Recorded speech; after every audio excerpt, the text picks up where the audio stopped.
but go through the important fights I need to go through in New Game Plus to get to the DLC, which I will have to play through the first time in New Game Plus, or do it all over again and play it through the regular style experience, hoping that all the time I've invested into this game this far will make the journey less painful than ever. But really, I'm like,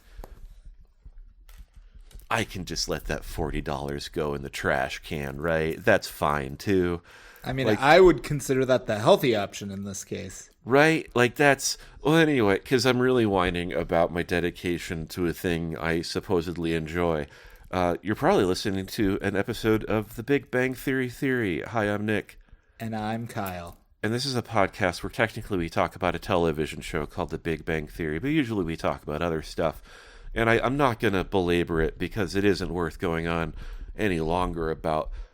But yeah, Kyle, I'm like scooting around Limgrave, and I'm just like, I just don't know if I have it in me again. And I was like poking around even before we started recording, like, when it came out, wasn't there some way that you can like get like a generic high level character just to go into the DLC? Because you can then like allocate your points or whatever. No, I think that would be smart, but they definitely did not do that. No, absolutely not. That's just fantasy. And so I don't know, maybe I think about what I'm doing right now and I wait 3 more years and then I go back and then I'll be ready. Well, I'm 42 right now. When I'm 45 years old, if I still want to play Shadow of the Erdtree, then I'll be like, all right, finally, maybe I've watched, maybe a little bit of the film that is just like developed all over my brain from playing so many of these games will have like thinned out a bit, be a bit less viscous and ever present, and then I can try to enjoy it again. All that said, that's not technically what this show is about. This show is about the television show we mentioned, that, boy, I guess, I don't know. I don't have these feelings about The Big Bang Theory. That's like positive, right? I claim to love, well, I don't even claim to love the FromSoft games so much, but I guess I must, how dedicated I am to them.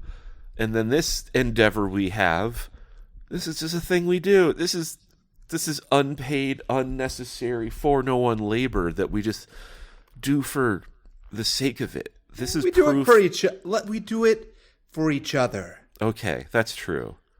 And that actually has really just reshaped my whole outlook. Let's go forward with positivity as we discuss what is the 6th episode of the 10th season of the television series known as The Big Bang Theory. And this episode is officially titled The Fetal Kick Catalyst, which I don't like. I think... Too on the nose? Fetal kick, it sounds a little too close to fatal kick, and it sounds like... Fatal kick! But then it doesn't sound too much not like fetal, because that's what they're saying. And I don't like how close those words, and it's too much for me. But that is the name of it. And the official fan summary reads, Sheldon throws a brunch in their apartment for Amy. Man, I don't even like that, because it's not even technically his apartment. But anyway, so that's the first sentence.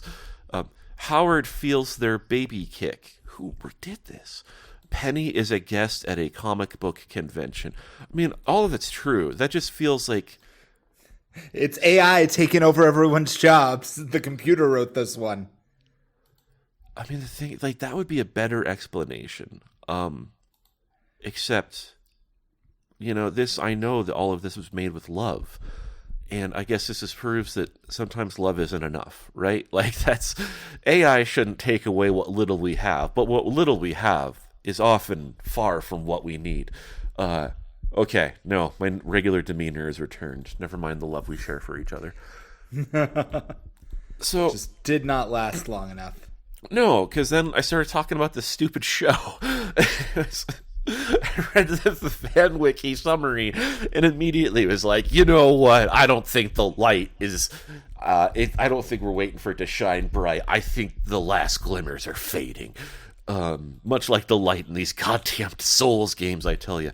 But anyway, so that is an accurate summary, and I forgot that there were actually 3 plots here, because I think 2 is already too much, and the opinion I came preloaded with is that, there's at least one good plot in here, and I think it really should have taken everything, because I think this is another one where it's like so spread out against these 3 plots that really nothing happens.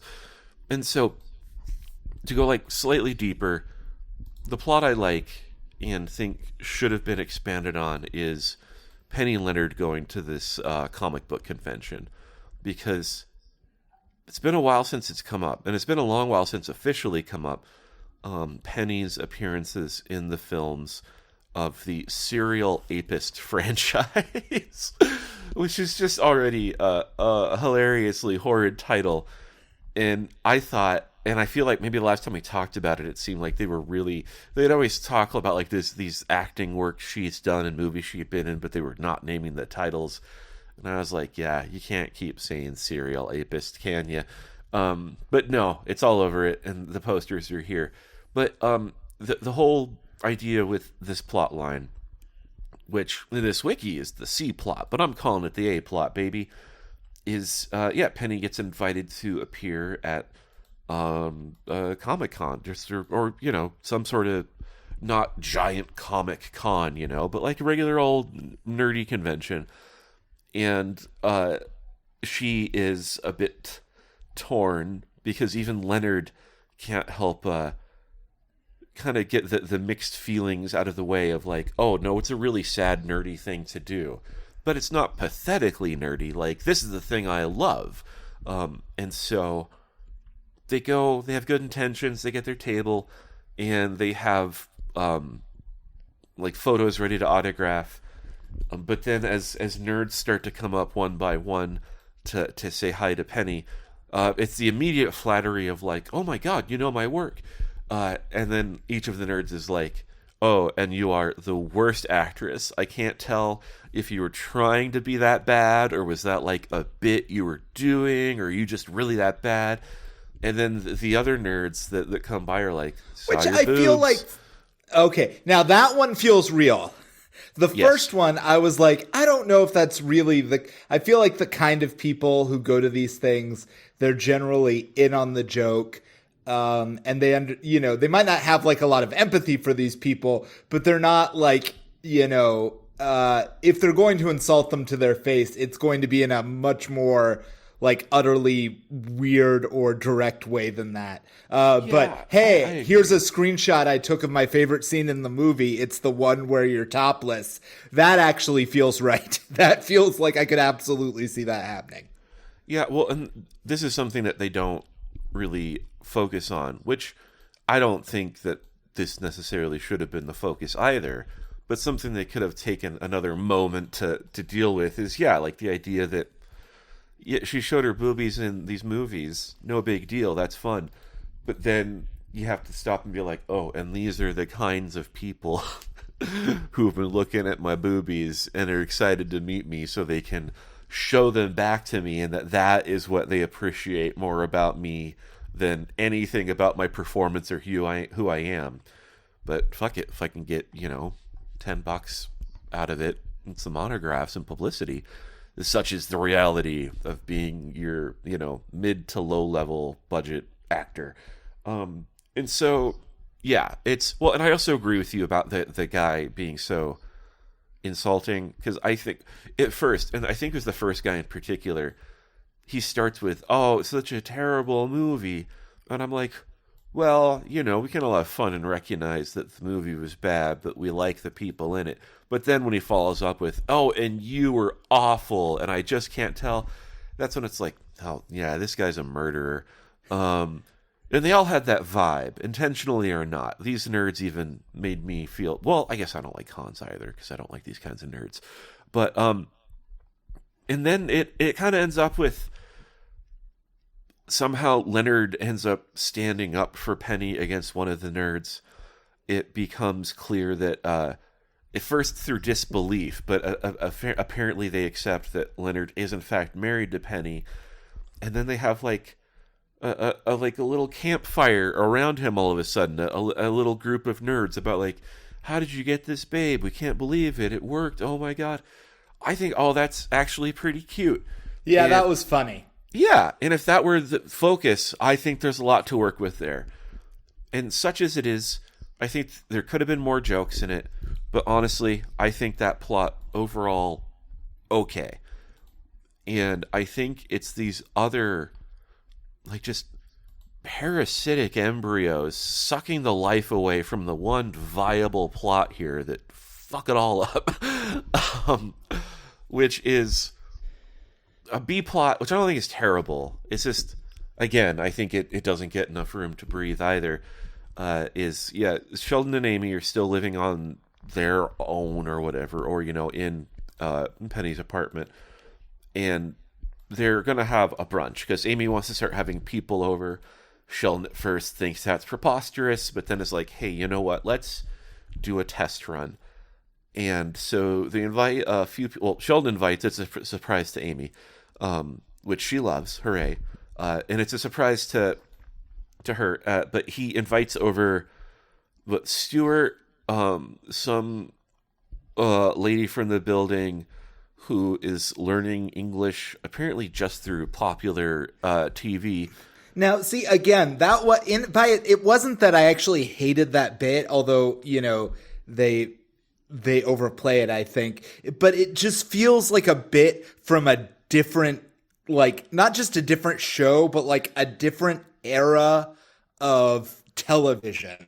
Like, her whole thing felt like a character who should have been, like, in the bar on Cheers, maybe, and that would not have been so crazy. But something about, like, it's 2015, or whenever this episode aired. Very close, 2016. And we have, I mean, you can explain the bit, but I was like, this is a weird time to be doing this bit. No, you're right. I didn't think about it. Like, I didn't think it totally played, but I think you're right that it's pretty darn anachronistic, which is, you know, like when I say popular TV, what I mean is that, you know, she's learning English, but, you know, she'll do like newscaster bits or like, you know, popular commercial bits. Like, so she'll be like, she'd never actually say this, be like, oh, that's very interesting. Back to you, Johnny. And it's, you know, there's no Johnny.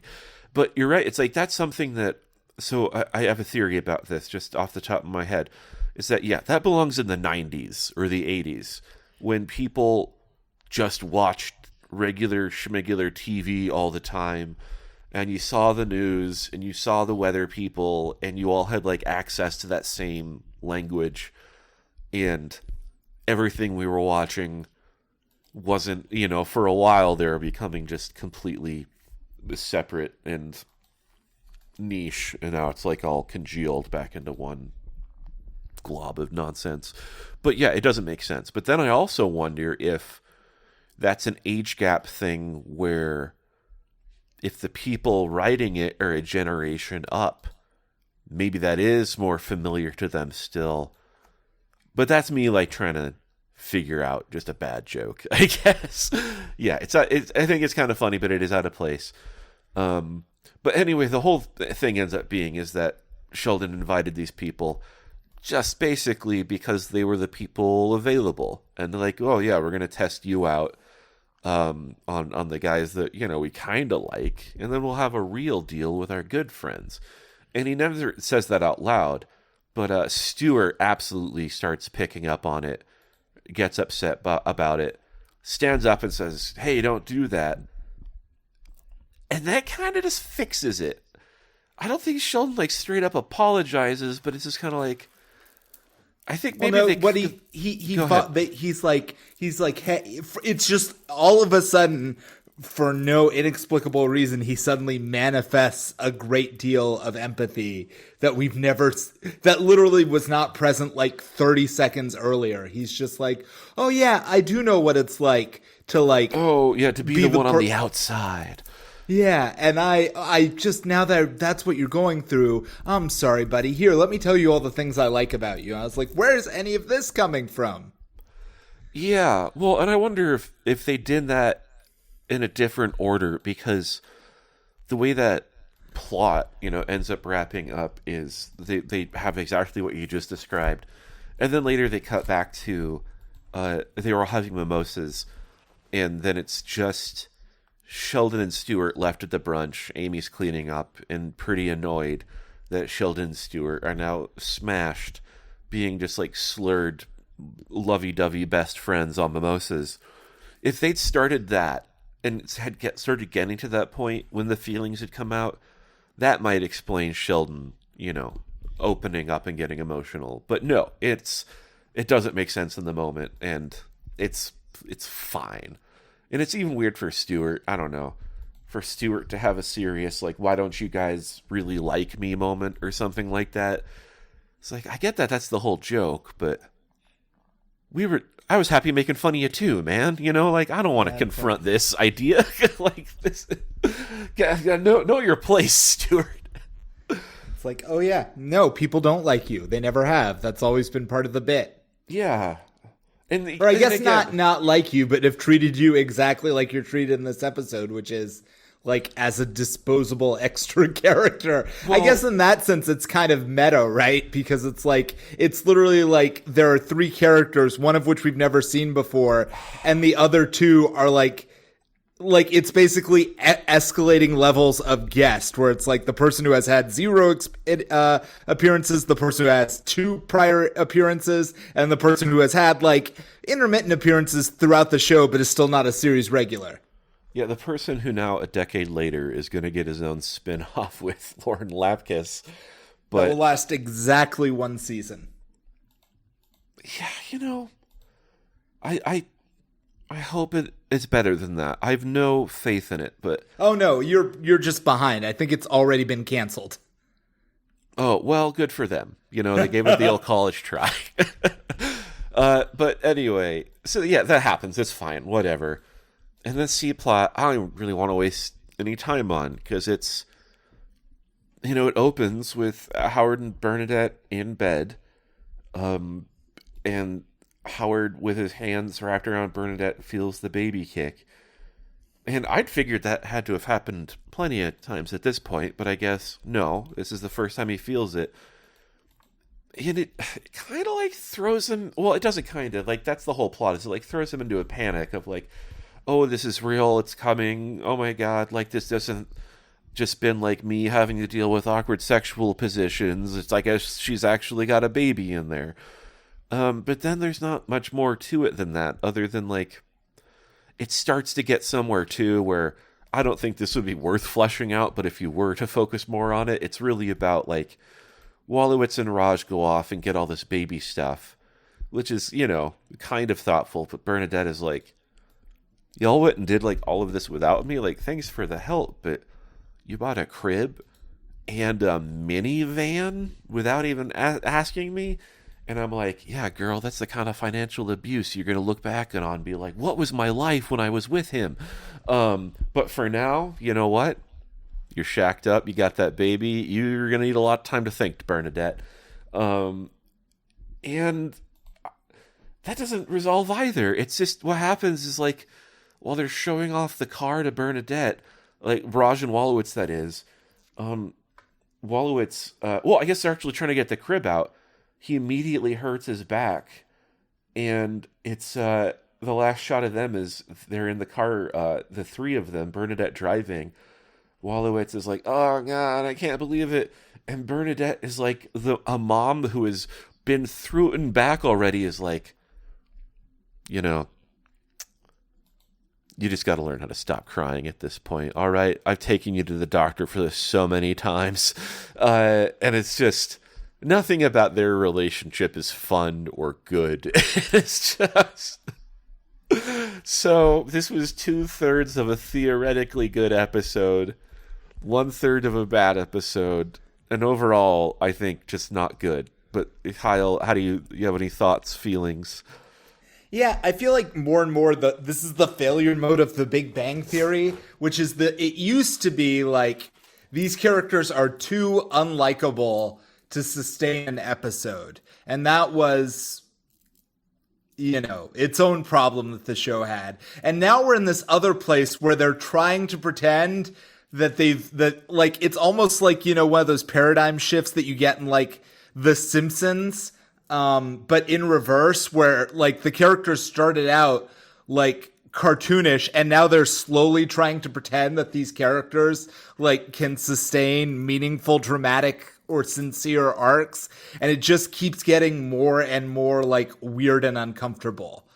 Yeah. And I think like the idea of Wolowitz as like the boyfriend or husband like panicking because his wife is he's like the baby suddenly feels real to him, and now he's like I think the technical term for this behavior is nesting. That all like doesn't feel that like crazy, but it just, again, it's almost too grounded. Like, again, this is a guy who having to deal with it is real, right? But as a reminder, this is a guy who like in season 3 got his dick stuck in a robot. And that was the whole episode, was can we get Wolowitz's dick out of the robot before anybody else discovers what's happened? Well, and this might be a bizarre juxtaposition, but it made me think of, have you seen that M. Night Shyamalan's Old? No, I've heard about it, but I haven't seen it. I'm laughing not because I know where you're going, but because I just can't wait to see where you're going. Well, here's the thing, Kyle, and this is a spoiler for anyone who hasn't seen Old, including you, so beware. First of all, this isn't the spoiler. Well, maybe it is. It rules. Because I feel like his movies, I think I'm like right down the middle of 50-50 with whether they're any good. And this one is on the like, oh, he knows he's having a fun one with this one, right? This isn't like, none of this is unintentional. Like, this is just an idea of how dumb this movie is. There's a character in the movie who's a rapper. His name as a rapper is Midsize Sedan. Okay. Yeah, I see what you're going. I see what you're saying. But the thing I'm thinking of isn't even a joke part. It's like a genuinely like kind of horrifying part, which is, who knows why, baby, this beach makes you old. And so everyone there is rapidly aging and they don't know why. Which there's these kids that are, I don't know, like 9, boy and a girl, and they're like running off playing. And they age so rapidly that they are like hanging out over the course of a few days, turned into like horny tweens, get each other pregnant as teens, and then like they walk back from playing, and like this girl is like obviously pregnant, and they're like, we don't know what's happening. And so it's like, not only are they like developing, like dealing with these like crazy instinct changes in their bodies, but something that they have to deal with a little bit is they're dealing with it also with like the minds of 9-year-olds, right? It's like you said, it's horrifying if you actually like stop too long to think about that experience. Well, yeah, and so like in the movie, it is a horror movie, and so that's part of it. Is it's like, oh, the implications of this can be pretty fucked up if you really get into it. But in the show that we're watching, yet you have these silly little comic brains that don't develop, but then when you have someone feels the baby kicking inside of his comic object wife, it's like, yeah, no, I guess, silly robot fucker is now having to deal with the concept of life, and he can't keep, none of the characters can have those like little child brains for these like real adult relationship things they're trying to do. Even in this one, I think it was last episode probably that Raj is effectively just like Wolowitz's like, well, Bernadette's, I think, like gay best friend for an episode, just like helping her be like the supportive pal. And they're not even doing that. That's not even enough to, get through an episode. And so Wolowitz has to throw his back out for them to figure out how he can deal with anxiety about being a caregiver. Any other thoughts? No. All right. I want to read the critic section here because I read it before we started, and this one I do think is worth sharing. And then we can move on to our things we actually enjoy. Critic section. Nick Hogan of TV Over Mind says here, even after 10 seasons, they're still consistently coming up with stories that are funny and give different characters a chance to shine in different ways. Oh, what the fuck? It's also incredible to watch Penny not be a typical sitcom wife, too. She's calm, funny, and lets Leonard enjoy himself. Their relationship is smooth as silk. What? But of course, Big Bang Theory sucks me in best when they have an emotional payoff. In this case, it was Stewart standing up for himself. I have a hard time watching sad sack characters on occasion just because they are so mistreated by their quote-unquote friends. But Sheldon, rather than give him a fake apology, appeared to deeply regret his comments and attitude towards Stewart, which makes for an even better payoff. Now, I don't know how to feel about this, because the first half of that, I think, lends credence to this had to have been written by AI theory, right? Like, just Leonard and Penny get up to stuff, and it's great. But then there's enough detail at the end about the episode that, what's real anymore, Kyle?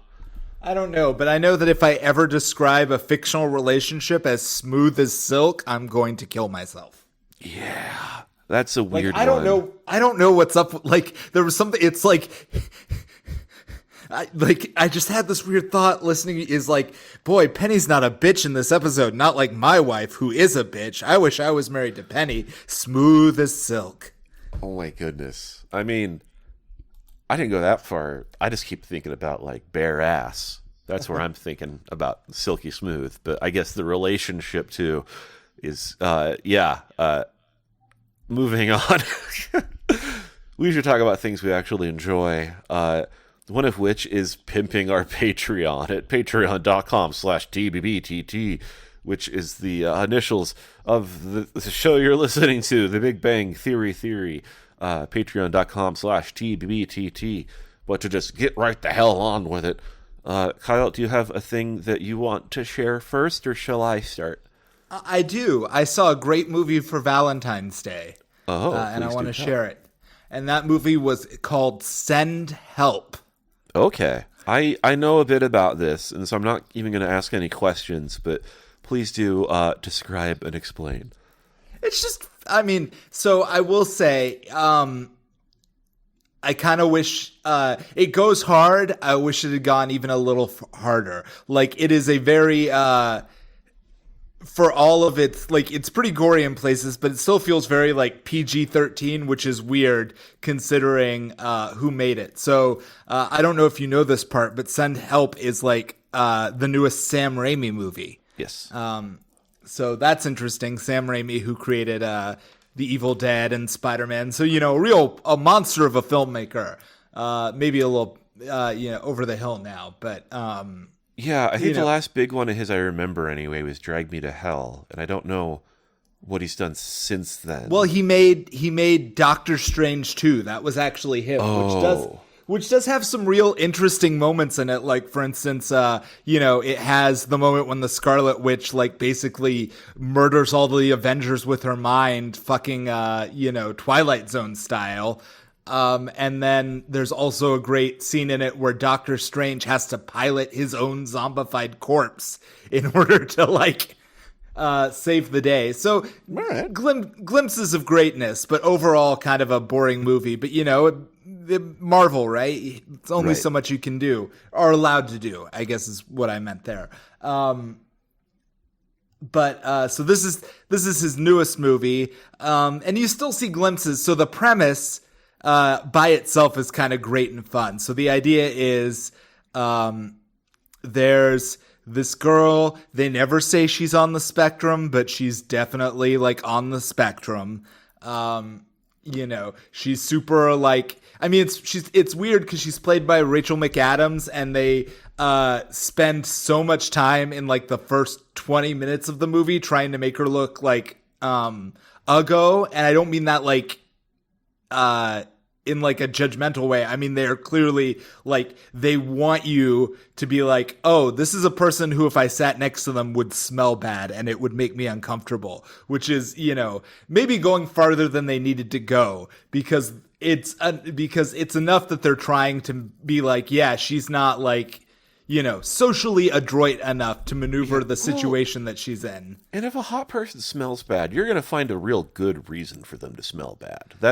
You're going to be like, they get all the benefits of the doubt for whatever the stink is, right? Like, well, that's part of like that's maybe part of where the whole metaphor of the movie breaks down, because like the idea is, you know, don't judge a book by its cover, but they basically give up. Like, they spend the first 20 minutes like being like, can you believe this like sad sack woman who's like smells like tuna fish, because she eats a lot of tuna fish, I should be clear, and has you know, like food and sweat stains all over her body and never brushes her hair, but anyway, so her boss is like just the most stereotypical like frat bro boss guy. He's like a nepo baby multimillionaire who has inherited his father's company, and she's worked there for like 7 years, and she was supposed to get a big promotion, but he takes one look at her and he's like, nope, she looks smelly. I am not. We cannot use her for anything. We are gonna like basically continue to exploit her work, but I'm going to promote like my fraternity brother from college over her, sure, even though she did all of the work on which his you know, his presentation was based. And so, you know, they make him, you know, he's handsome, he's socially clever, but they just make it so clear so fast that he's just a total dick, and also an implied sexual predator in a very believable way, but they sort of like moved immediately on from that too. But anyway, so they go on there's a big merger coming up that requires like an overseas flight to like Singapore or Hong Kong, I can't remember, or Thailand, and they decide, you know, we should bring the nerd along because she's the only one of us who knows how to read a spreadsheet, because nerds, am I right? So they end up bringing her along, even though they don't really like her, and they're making fun of her the whole plane ride, when the plane gets struck by lightning or whatever, and crashes into the middle of the ocean. And this is where the movie really gets interesting starts. This is really like the payoff of the whole premise, is the only two survivors of the plane crash are the nerdy girl and this douchebag CEO. And it turns out that the nerdy girl, because she's on the spectrum, one of her big hyperfixations is survivalism. And so she spent her whole life like wanting to be on like Survivor and reading all of these books about survival craft, for which again she was ruthlessly mocked, because like, when is any of that stuff ever going to be useful? But now they're on a desert island, and she immediately proceeds to just like, you know, basically like Gilligan's Island the shit out of it, so that it's actually like really nice, like a good experience. But he's A, ungrateful, and B, completely convinced that he could do everything she's doing if he just had the chance. So like, you know, you like him less and less, and finally there comes a moment where she's like, wait a minute, we're on a desert island, you're not my boss anymore, and also I'm the one who knows how to get food and water, and you don't know how to do anything. And from that moment forward, it's basically an exploration of like the way the power dynamic has shifted between them, as she basically proceeds to spend the rest of the movie almost literally making him her bitch, in a way that is like, you know, it's basically, so for the first 30 minutes you watch her be like sociologically tortured by modernity and society, and then for the other hour and plus of the movie, you're watching her turn the tables and basically torture this man who is so unlikable that basically no matter what she does to him, you never feel bad for him. And frankly, as I was going to say, the one moment where I felt like the movie lost a step is she's not quite mean to him as I think would be really cool. Like, okay. like there's a moment where it looks like she's really gonna like, full misery him. And then she does not. And I'm like, maybe it would have actually been a better movie. And it's certainly more in keeping with like, the Sam Raimi-ness of it all, if she'd gone that extra step. But, it's still great. It's, it's just, it's fun. It's really prescient in its treatment of like, oh yeah, these people who run the world have gotten so far on just like social networking that they're literal. I mean, it's basically Parasite, right? But now it's like the parasite is trapped on a desert island with someone, and you get to watch them be like, oh no, I am completely reliant. Maybe I should not have been such a dick my whole life, but it's too late for me. It's too late for a lot of them, Kyle. Oh yeah. Send help. All right, cool. I'll try to see that. Man, there's a movie I want to see that isn't playing locally. Nirvana, the band, the show, the movie. I'm just gonna whine about not seeing it for this moment. But anyway, instead of going out to see movies like Send Help, even though I do want to see them, I keep relying on my local independent theater. And so I saw Taxi Driver last night, which I know... Oh, that's a great one. Well, I know I've recommended it before, too. This was like, I went with a friend, and I was like, it's great. Kind of fucked up, though. And then we're watching, and there's these, multiple moments throughout where I'm like, I know you know me, and I know you don't think I'm some sort of like... I know you don't think I'm a Travis Bickle. I hope that you don't think the reason I said you should watch this movie is, oh, look how cool this guy is and how much I think I'm like him. That you don't think, because I don't know. I feel like there's a kind of guy that really likes that Travis Bickle, I mean, yes, but also I feel like the fact, the real, sorry, tell us a little bit more about the movie before I, Oh, this isn't even what I was going to recommend. This is just the experience I had. I was going to recommend something totally different. You go ahead. Then I'll just say, at least, I had not seen that movie. I kind of thought I knew what it was about, but the moment in that film where he's like takes the nice girl on a date and they walk into a theater showing hardcore pornography was the moment like, oh, I don't actually know what this movie is about, or like what this dude really is like. And to that extent, the fact that you were not dragging your friend to like a peep show probably means you're not as bad. I had like a meta experience with that, though. I was like, I'm not taking her to a peep show. I'm taking her to this movie where a guy's taking a lady to a peep show. Like, what am I doing? So yes, you're right. Not as bad, but yeah, other people who I feel like I could take that to who would not be as on board. So hooray, friend experience survived. But no, as if I mentioned at the start of this, if it's not obvious from my voice, and I feel like I'm just a little slower than normal, getting over some sort of crud, and I decided, well, if I'm really going to settle in, why not start watching The Wire again, Why not really get into a TV show? When you walk through the garden. Oh, yeah. And I'm not going to go on and on about it because it's not all fresh in my mind anymore. I just binged through season 1, and I have seen all of it before. Like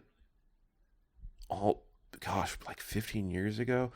Like before I went to law school, I watched all of it. And I loved it. And now that I'm like post being a shady criminal defense lawyer, like, oh, what's it gonna be like looking at all this with my law brain? And let me tell you, there's no amount of legal education that doesn't make you want to fuck Jimmy McNulty. That's like, that's a thing. Like, for anyone not already familiar, The Wire is a show. It's set in Baltimore. It is primarily about cops investigating the drug trade. One particular gang, I guess you could call them. But like I said, that's the focus of it. But really, every season focuses on a different part of, I don't know, like Baltimore politics and criminal justice kind of stuff. Because that really is at least half of what the show is about. The reason it's called The Wire is because It's also an issue in each of these seasons that they have to do some amount of surveillance, all of which requires a warrant to get a wiretap. And as the show makes clear, that requires not just being correct about, whatever legal requirements you need to get a wiretap, but, knowing how to glad hand with all of the right lawyers and judges and other political figures to make something worth chasing in the first place. And the biggest difference I'm actually having watching it this time around as opposed to the first time is I don't have strongly different opinions about any of the characters, really, which I think is good. Because I feel like it's not a matter of like, oh, I thought, the defense attorney was the scummiest guy on earth, and now that I watch it again, he's the hero. No, I'm like, oh no, he's still scummy, but he's a fucking good lawyer. And also, I feel like another big difference is, I think watching this the first time around and seeing how much of the issues in these criminal investigations deal with the political bureaucracy, that was all like adult drama stuff. That's like, oh, I'm sure that happens, but come on. And now that I'm either in or getting into middle age, I see all that and I'm like, ain't that just the way? You're just trying to do your goddamn job, and some political puppet 8 layers above you is pushing their thumb down so hard that you can't fucking get your rent paid. So that's fun. But also, yeah, the characters are great. Jimmy McNulty is classic, charming bad boy that very genuinely is destroying his life and those of everyone around him. But it's so fuckable. What are you gonna do? What are you gonna do, right? And there's other people in the show too. But like, you can't forget Omar. Omar coming. God, he's not the only one. Let me tell you, such a good show. But yeah, I'll just leave it at that. It's like if actually, here's one other thing I'll say, because the reason I've taken so long to rewatch it, which is proving not to be the case at all, is the first time I watched it, I was like, oh, it's a journey. Because it's 5 seasons, 13 episodes each, which that's not, I think it's like half of what The Sopranos is. But it's not like The Sopranos, like half the time is like a comedy. The Wire is pretty serious. It's got jokes in it. It's relatively lighthearted. It's not like grim dark. Well, because it accurately portrays people, and people are not grimdark. I feel like that's the only reason. It's like a pretty accurate portrayal of how even like vicious drug dealers and murderers and people, homeless people in incredibly tragic circumstances are like, life's still funny though. Well, they're all very human. And oh man, I forgot whatever the heck else. Things. Sorry, man. No, you're fine. I got carried away by that part of it is all. Oh, yeah, no, the other thing I was thinking is that, like, as far as, like, having the full legal education and experience this time around. Oh, so combined things.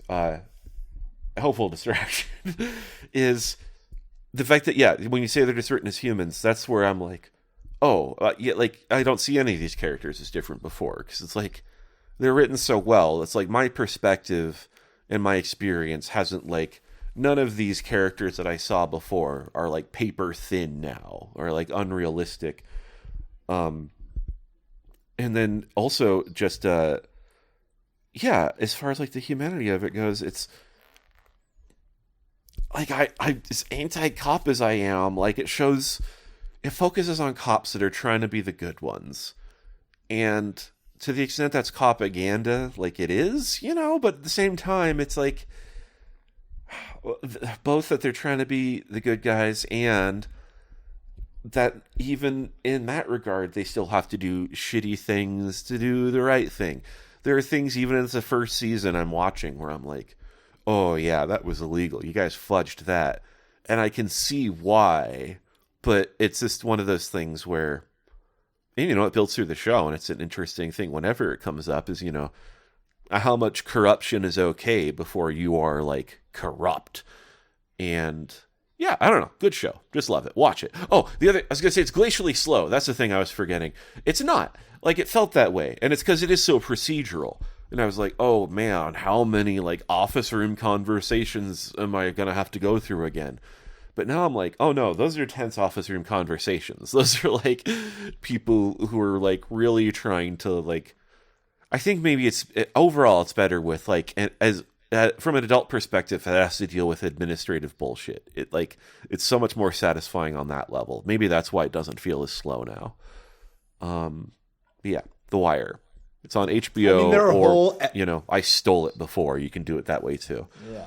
It's good on it, but there are whole episodes that are just devoted to watching the way shit rolls downhill. I mean, they do it in the other direction too, right? Where you'll watch something start, like, on the street, and you'll see, like, how it ends up affecting, like, the mayor and what he's got going on. But it's also funny to watch it the other way too, where the mayor is like, hey, fuck you, chief of police. And the chief of police is like, hey, fuck you, captain of homicide. And captain of homicide is like, hey, fuck you, Jimmy McNulty. And you're just like... I'm just starting season 2, and I remembered this whole time what season 2 is generally about, which it's all on, the docks and the harbor, and, how that is affected by the drug trade and raps and everything else, etc.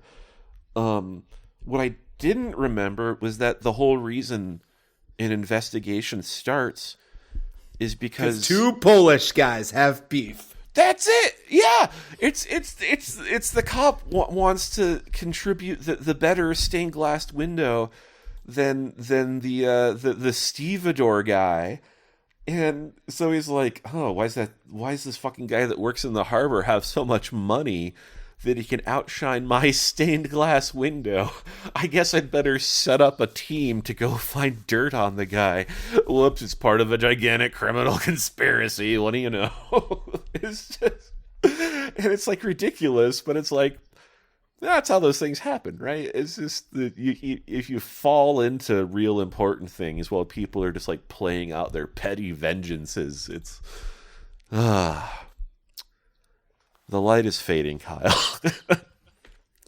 Yeah. Isn't it weird that, like, now, I mean, I'm not saying, like, I've been to Baltimore recently, but I don't know, like, on that side of town if it's any better or worse. But what's funny is I remember reading an article by David Simon, who created it, and he was like, yeah, it's really fucked up how I look back on that era of policing in Baltimore and I think, man, turns out that was the golden age. Kyle, I was just about to say that, like, this is 20 years ago, and, like, there's, like, so much of it is like, gosh, we'd have no resources for this war on drug stuff because everyone's so focused on the war on terror. Everyone wants just terrorists. What are we going to do about drugs? And it's like, oh, you cuties, you don't know what's coming. It's just, oh yeah, it's, well, and do you have anything else you want to squeeze in? I have a thought on how to wrap up. No, go ahead. Well, as far as things that we couldn't see coming, I was reading this earlier today, and I'd seen it before. I just had to look it up again. Is you just said his name, David Simon? Is that it? Yeah. Yeah. So writer of The Wire, among other things, and this was recent. I think it's Ari Shapiro, definitely last name Shapiro. I think someone from NPR interviewing him, and he's like, "Oh, you've done so much work over the years. It's so much." And now we have AI, and that's got to be frustrating, like knowing that you couldn't have had that tool the whole time, right? And David Simon, and this is written interview. He's like, "What the hell are you talking about?" And he's like, "Well, you know what I mean. You've had to do all this writing, right?" And he's like, "Right, I'm a writer, right?" And say, you're like stuck on this transition from scene 9 to scene 10. And you're like, you could take hours figuring that out. Or you can say like, hey, whatever AI thing, give it 10 prompts and then pick the best one and go from there. And David Simon just says, I'd rather put a gun in my mouth.